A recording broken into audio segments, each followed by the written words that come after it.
Hello, Internet friend. Today on Value Side, Trump stops START. Let the nuclear arms race begin. I'm David Ravel. Well, in what is likely the most reckless move by a U.S. president in our lifetimes, President Donald J. Trump has ignored all efforts to continue the Strategic Arms Reduction Treaty, START.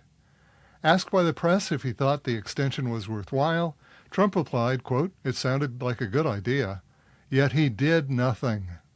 When President Putin of Russia offered to extend the treaty for one more year, Trump ignored his request. For those of us of a certain age, this move by Trump is inconceivable.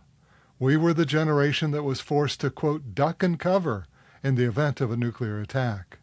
Duck and cover was the instruction by our teachers that we would move under our desks in a futile effort to protect ourselves from a nearby nuclear explosion.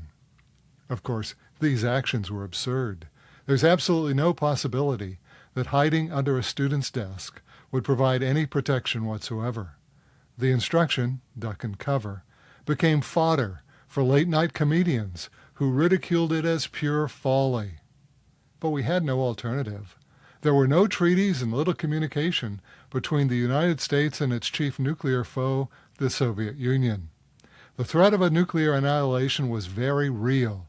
After seeing the results in Nagasaki and Hiroshima, as well as the ongoing nuclear bomb tests in the American deserts and the Pacific Islands, we knew the consequences of an atomic war.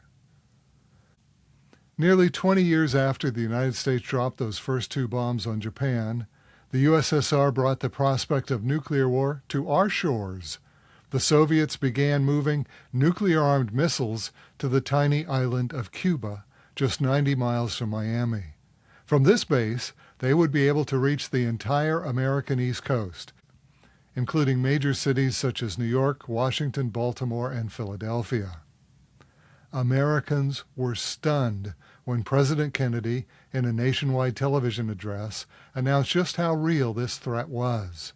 For a generation, Americans had acknowledged the possibility of nuclear war, but took some comfort in the fact that the Soviet Union was thousands of miles away.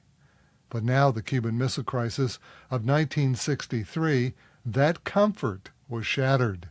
The possibility of mushroom clouds over our country became a very real threat. Fear spiked, and a new industry was born. Building backyard bomb shelters became a thing. Thousands, perhaps hundreds of thousands of Americans began digging in their backyards, placing prefabricated enclosures underground, in the hope that these rickety structures would protect them from a blast. Now it's easy to look back at these efforts, duck and cover, bomb shelters, and see how ineffective they would really be against an all-out attack. But we had nothing else. Even today, if a nuclear bomb landed nearby, there is effectively no defense. The simple reality, and one that most Americans ignore, is that we will perish. Instead of addressing the truly terrifying reality of nuclear war, most of us rely on the good offices of our leaders to somehow prevent such an eventuality. Our presidents, congresspeople, and diplomats will somehow find a way to prevent such destruction in the first place. In the end, it is negotiation and diplomacy that are only protection from annihilation. We trust that our leaders will choose peace over nuclear war, and we assume that somehow there exist channels of communication and international law that enable countries to back away from the precipice of total war. Another generation would come and go after the Cuban Missile Crisis before President Ronald Reagan would propose a limit to these doomsday weapons, and then nearly a decade again before his concept became a ratified treaty, the START Treaty. Cynics would say that this treaty wasn't enough, that it didn't encompass all of the countries. But it was better than nothing, and nothing is what we have again. The START Treaty limited the Americans and Soviets, the two nuclear superpowers, to no more than 6,000 nuclear warheads. Its implementation reduced the number of these deadly warheads by 80%. For the first time in history, weapons were reduced, not increased. Astonishing. And whether we knew it or not, it was chiefly this treaty that Americans relied on as the principal means for the nuclear superpowers to reduce tensions and step back from Armageddon. It was settled in international law and accepted as diplomatic protocol, a way for countries to talk, discuss, and hopefully agree to resolve disputes that could otherwise lead to a nuclear confrontation. But no matter.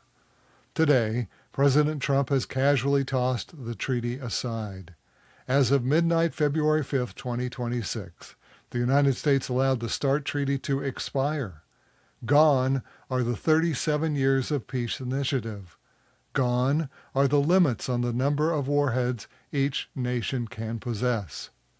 Here instead is the beginning of a nuclear arms race. Prepare to duck and cover. And that's today's Value Side.